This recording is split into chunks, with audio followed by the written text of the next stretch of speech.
Hey guys, John Basic coming at you. So, real quick, I want to talk about RPE style training. So, RPE stands for Rating of Perceived Exertion.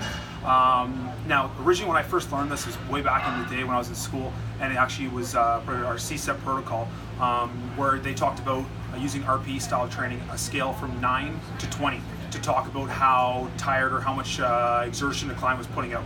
So obviously, say I was on a spin bike and I'm going, as a trainer, I'd ask you, okay, where are you at from the scale of 9 to 20?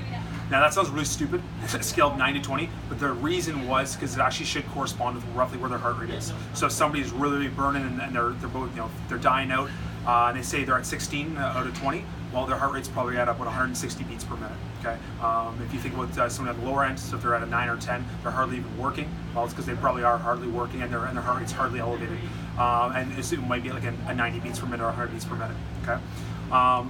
Now, RPE style training, where it can be useful, is actually when it comes to lifting. So on our main lifts, when you're thinking about like our squat or bench or deadlift, even just any day other lifts too, but basically it would correspond with how hard or how much energy you have that day. So everybody knows when you're in the gym, some days you feel like an absolute stud. It doesn't matter what weight you pick, it's too light. You have to keep going heavier and heavier because you maybe slept well, you ate well, everything, great tunes are playing, just good vibe. And so on those days, you push. On those days, you try to actually up your weights heavier than what you usually should be working at, okay?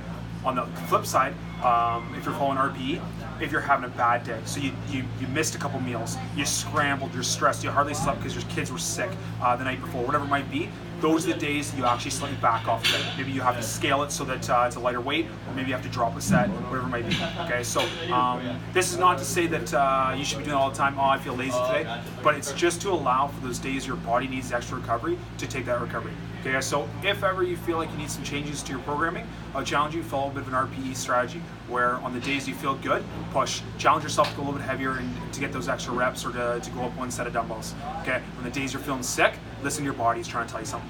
All right, guys, so that's what RPE is all about. Give it a shot to maybe change up some of your programming. Keep being better than yesterday.